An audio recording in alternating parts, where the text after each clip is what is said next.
Students, आज हम द्विघात समीकरण के कुछ बोर्ड परीक्षा से संबंधित प्रश्नों को हल करेंगे। ये टॉपिक हमारा लगभग पूरा है। इसमें हम बता चुके हैं कि द्विघात समीकरणों को कैसे पहचानते हैं और उनको किस प्रकार हल किया जाता है। उसमें हमने दो विधि बताई थी, एक तो फैक्टर मेथड गुणनखंड विधि और दूसरी पूर्ण वर्ग विधि द्वारा द्विघात समीकरण का हल, यानी उसको हम श्रीधराचार्य फॉर्मूला भी बोलते हैं। ये जो क्वेश्चन है 2019 की परीक्षा में आया है। क्वेश्चन है, निर्धारित कीजिए कि द्विघात समीकरण 9x² + 7x - 2 = 0 के मूल वास्तविक हैं। यदि ऐसा है तो मूलों को द्विघात सूत्र के द्वारा ज्ञात कीजिए। और ये क्वेश्चन 6 मार्क्स का क्वेश्चन था। तो 6 मार्क्स बोर्ड की परीक्षा के लिहाज से काफी होते हैं। एक बार क्वेश्चन को और पढ़ें। अगर हम क्वेश्चन को ढंग से पढ़ते हैं तो इसमें दो बातें पूछी गई हैं। एक तो मूलों की प्रकृति पूछी गई है, तो मूल किस प्रकार के हैं, और अगर वास्तविक मूल हैं तो फिर हमें वो मूल ज्ञात करने हैं। वास्तविक मूल हैं तो हमें वो मूल ज्ञात करने हैं, और किसके द्वारा? श्रीधराचार्य फॉर्मूला के द्वारा या द्विघात सूत्र के द्वारा। यहां मेथड बता दिया है तो हम उसी मेथड से इस सवाल को करेंगे। दिया हुआ क्वेश्चन क्या था? 9x² + 7x - 2 = 0। अब दिए समीकरण की तुलना ax² + bx + c = 0 से करने पर यह द्विघात समीकरण का मानक रूप होता है। तो पहले भी बता रखा है कि इस x² का गुणांक यहाँ पर क्या है? a, और x² का गुणांक यहाँ पर क्या है? 9। गुणांक निकालने के लिए क्या करते हैं? हम उस टर्म को छुपा लेते हैं। जैसे x² को छुपा लिया तो क्या बचा? 9, और इधर x² को छुपा लिया तो क्या बचा? a। तो a = क्या आ गया? 9। इसी प्रकार से यहाँ x का कोफिशिएंट क्या है? 7, और इधर क्या है? b। तो इसलिए b = क्या हो गया? c। b = 7 और c = -2। a, b, c की वैल्यू हम निकाल लिए। इसके बाद d, जिसको हम विभक्त कर बोलते हैं, अंग्रेजी में डिस्क्रिमिनेंट बोलते हैं, तो d = होता है b² - 4ac। वैल्यू रख दीजिए। b की वैल्यू 7 थी तो 7 वैल्यू रख दी। 4, a की वैल्यू क्या थी? 9 थी, और c की वैल्यू क्या थी? -2 थी। तो 7 का स्क्वायर क्या होगा? 49। इन तीनों का मल्टीप्लाई किया तो वो क्या आया? प्लस का 72 आया। इन दोनों को ऐड किया तो d की वैल्यू कितनी आ गई? 121। हमने यहां से देखा जो विभक्त कर आया है उस विभक्त कर का मान धनात्मक है, पॉजिटिव है। तो जब विभक्त कर यानी d डिस्क्रिमिनेंट पॉजिटिव होता है तो यहां d > 0 यानी पॉजिटिव है, तो अतः मूल क्या होते हैं? वास्तविक होंगे और अलग अलग होंगे। अगर d 0 आता है तो मूल वास्तविक होंगे और समान होंगे, और अगर d की वैल्यू नेगेटिव आ जाती है, <0 आ जाती है, तो वहां पर मूल वास्तविक नहीं होते, अवास्तविक बोलते हैं, इमेजिनरी रूट्स बोलते हैं उनको। तो यहाँ पर मूल वास्तविक हैं। अब हम द्विघाती सूत्र लगाते हैं। द्विघाती सूत्र क्या है? x = -b ± √b² - 4ac/2a। जैसा हमें वैल्यू पता है, b की वैल्यू क्या थी? 7 थी, वो सब्स्टिट्यूट कर दी, plus minus b² - 4ac already हमने कैलकुलेट करके रखा है। b² - 4ac हमारा कितना आया था? 121। तो वो वैल्यू यहाँ पर सब्स्टिट्यूट कर दी। अब अगर हम देखें 121 का स्क्वायर रूट क्या है? 11 × 11 होता है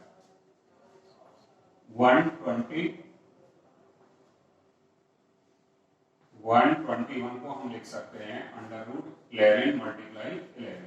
तो कितना निकल आएगा? इसका स्क्वायर रूट 11 निकल आएगा। तो -7 + -11 अपॉन इन दोनों का मल्टीपल क्या आ गया? 18 आ गया। अब जैसा तुम जानते हैं कि यहाँ प्लस माइनस है, एक बार प्लस का साइन लेंगे और एक बार माइनस का साइन लेंगे। इस तरीके से हमें दो वैल्यू पता चलेगी।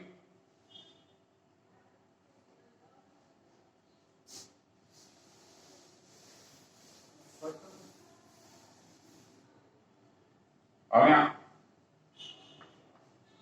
धन चिन्ह लेंगे पर x इक्वल टू -7 प्लस, ये यहाँ पर पॉजिटिव साइन लेना है, 11 upon 80। x equal to minus के 7 है, प्लस के 11 है, तो क्या प्लस के 4 आएंगे। यहां से ये 2 टाइम्स कैंसिल, ये 9 टाइम कैंसिल, तो ये क्या आ गया 2/9, एक रूट निकल आया। अब फिर दोबारा हम क्या करेंगे, नेगेटिव चिन्ह लेंगे, माइनस चिन्ह लेने पर x इक्वल टू -7 -11 अपॉन 18, ये किया जाए तो कितना आ जाएगा -18 अपॉन 18, ये कैंसिल होकर क्या आ जाएगा -1, इसलिए अदर रूट क्या आ गया x इक्वल टू -1। इस द्वैघात समीकरण के दो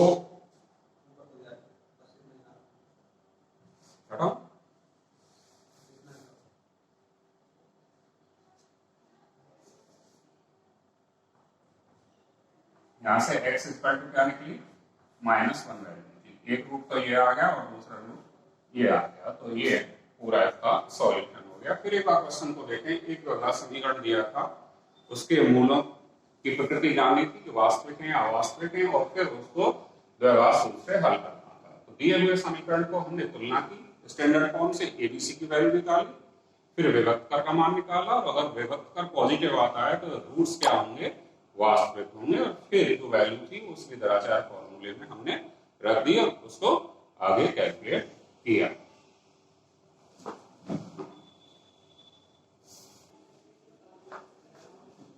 ये दूसरा क्वेश्चन है, 2019 में आया है, और ये वर्ड प्रॉब्लम है, ये भी विभाग से ही रिलेटेड क्वेश्चन है और 4 मार्क्स में आया है। इसमें बोला है यदि एक रेलगाड़ी की चाल 5 किलोमीटर प्रति घंटा बढ़ा दी जाती है तो रेलगाड़ी 360 किलोमीटर की दूरी तय करने में 1 घंटा कम समय लेती है, रेलगाड़ी की चाल यात्री। ये वर्ड प्रॉब्लम है, और वर्ड प्रॉब्लम को सॉल्व करने के लिए थोड़ी सी अलग रणनीति हमें अपनानी पड़ती है। पहले क्वेश्चन को ढंग से पढ़ लिया जाए, ये क्वेश्चन कह क्या रहा है, फिर इसमें ये देखा जाए कि हमें गिवन डेटा क्या है, क्या दिया हुआ है और क्या पूछा है। तो अगर हम यहाँ देखते हैं हमें पूछा क्या गया है, रेलगाड़ी की चाल याद करनी है, और दिया क्या है कि उसने कितने किलोमीटर चाल बढ़ा दी रेलगाड़ी की, 5 किलोमीटर, और कितनी दूरी तय करी 360 की, और कितना कम टाइम लगा 1 घंटा। तो ये कुछ की पॉइंट्स इसके हो गए। अब मैथमेटिक्स में जो भी अज्ञात राशि होती है उसको हम सपोज करते हैं, मानते हैं। तो यहां पर हमने माना रेल गाड़ी की चाल जो ज्ञात करनी थी इक्वल टू x किलोमीटर प्रति आवर पर। दूसरे केस में क्या कह रहा है कि उस चाल को कितना बढ़ा दिया गया, 5 किलोमीटर प्रति आवर बढ़ा दिया। मान लीजिए अगर पहले 50 चाल थी तो 5 बढ़ाने पर क्या हो जाएगी 55%, यानी 50 + 5। इसी तरीके से अगर चाल x है और हमने इसमें 5 का इंक्रीमेंट कर दिया तो नई चाल क्या हो जाएगी रेलगाड़ी की, x + 5। रेल गाड़ी की बढ़ी हुई चाल, बढ़ी हुई चाल बराबर x + 5 किलोमीटर पर आवर। अब इससे कितना टाइम लगेगा उसको, 360 बटे x, और इस स्पीड से कितना टाइम लगेगा 360 बटे x। तो हम ये जानते हैं, एक सूत्र है, समय बराबर होता है दूरी बटे चाल। समय का क्या फॉर्मूला है, दूरी बटे 4। तो 360 किलोमीटर की दूरी को x किलोमीटर प्रति घंटा से चलने पर उसको कितना समय लगेगा, 360 बटे x। और बड़ी हुई चाल से कितना लगेगा, 360 बटे x प्लस 5। तो दिया है 360 बटे x और दूसरा है 360 बटे x प्लस 5। अब इन दोनों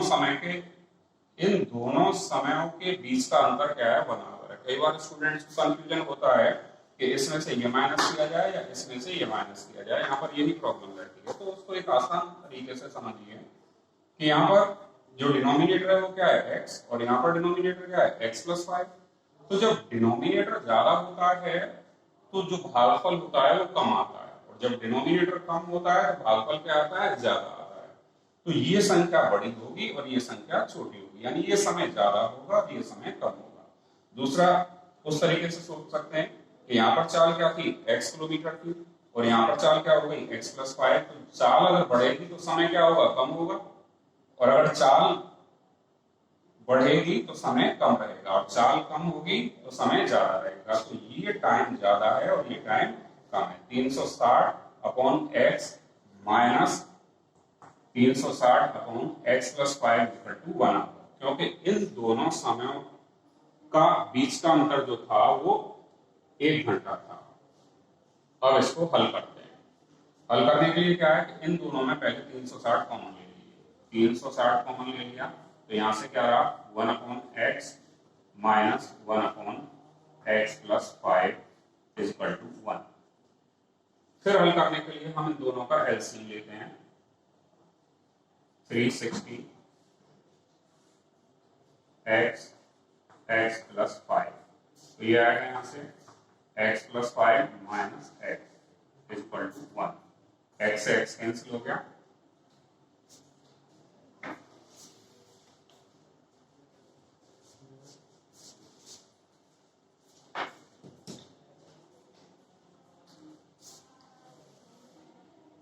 ये आया 360 मल्टीप्लाइड 5 अपॉन, इधर से यहाँ मल्टीपल करेंगे, x का x से मल्टीपल रहा तो x स्क्वायर, और 5 से रहा तो क्या हो गया 5x। तो ये आ जाएगा x square plus 5x equals to 1।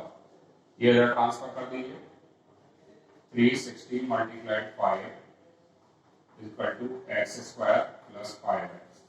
इसको इधर ले लीजिए, ये द्विघात समीकरण हो गया x square plus 5x minus 360 multiplied 5 equal to 0। मैंने इसका मल्टीपल नहीं किया है, कैलकुलेशन आसान करने के लिए मल्टीपल नहीं किया है। अब ये द्विघात समीकरण हो गया। अब इस द्विघात समीकरण को हम चाहें तो गुणनखंड विधि द्वारा हल कर सकते हैं या श्रीधराचार्य फॉर्मूले के द्वारा हल कर सकते हैं। तो गुणनखंड विधि द्वारा क्या बताया था कि बाहर की संख्याओं का गुणा, x स्क्वायर का गुणा क्या है, और इधर क्या है 360 मल्टीप्लाइड 5। तो जो गुणा आ रहा है वो दो संख्याओं का क्या आ रहा है, माइनस का आ रहा है। तो ये बीच की संख्या क्या रहेगी, डिफरेंस रहेगी, एक संख्या बड़ी आएगी और दूसरी संख्या छोटी आएगी। तो अब मल्टीपल तो हमारा कितना आना चाहिए, 360 मल्टीप्लाइड 5, और डिफरेंस क्या आ जाना चाहिए 5। तो ऐसे दो फैक्टर क्या होंगे, 45 एंड 40, 45 और 40। इसको कर लेंगे खंड करके, तो x square plus 45x minus 40x minus 360 multiplied 5 equal to 0। पहले दो में से कॉमन और बाद वाली संख्याओं में से कॉमन। पहले दो में से कॉमन क्या आ रहा है, x कॉमन आ रहा है, तो ये क्या रहा x प्लस 45। यहाँ भी माइनस है, यहाँ भी माइनस है, इसलिए माइनस कॉमन आ गया। इन दोनों में से क्या आ रहा है, 40 कॉमन आ रहा है, तो ये आ गया x माइनस माइनस प्लस हो गया। 40 से डिवाइड किए 360 को तो क्या है 9, 9 इंटू 5 क्या आ जाएगा 45 इक्वल टू 0। फिर ये बताएगा फैक्टर सही चल रहे हैं तो ये दोनों ब्रैकेट मैच करेंगे। तो x plus 45 minus x minus 40 equal to 0। यहाँ से हटा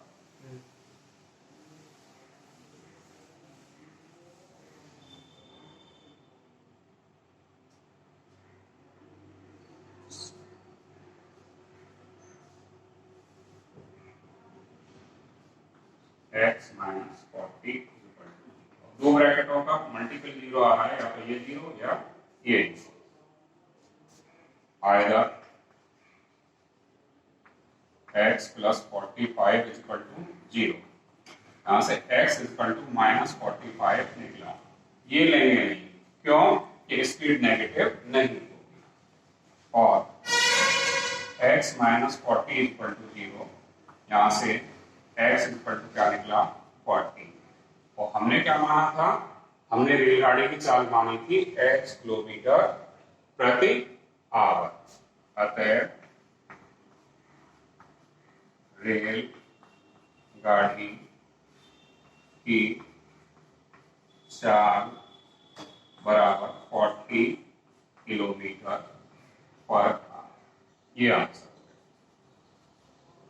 अब इसको थोड़ा टैली करके भी दिखाते हैं कि भाई हमारा आंसर सही है या नहीं है। ये वर्ड प्रॉब्लम है, थोड़ा सा दिमाग लगाओगे तो बड़ी आसानी से ये चीज वेरीफाई हो जाती है। कितनी दूरी चली थी 360 और स्पीड क्या थी 40 किलोमीटर। तो कितना टाइम लगेगा 9 आवर्स का। अब दोबारा में क्या है, कितनी डिस्टेंस थी 360 और अब स्पीड क्या हो गई। उसने बोला था कि पहली जो स्पीड है उसको हम 5 किलोमीटर पर आवर बढ़ा देते हैं, यानी 40 है तो अब कितनी हो जाएगी 45। 45 से इसे डिवाइड करेंगे तो क्या आएगा 8। अब पहले कितने आवर लग रहे थे 9 आवर, बाद में कितने आवर लग रहे हैं स्पीड बढ़ाने पर 8 आवर। तो दोनों टाइमों में जो डिफरेंस है वो कितने आवर का है 1 आवर का। वही वो क्वेश्चन बोल रहा है कि अगर स्पीड बढ़ा देते हैं तो 1 घंटा कम लगेगा। एंड कर अभी 15 मिनट 17 दोनों है 17 हाँ बोलो बंद।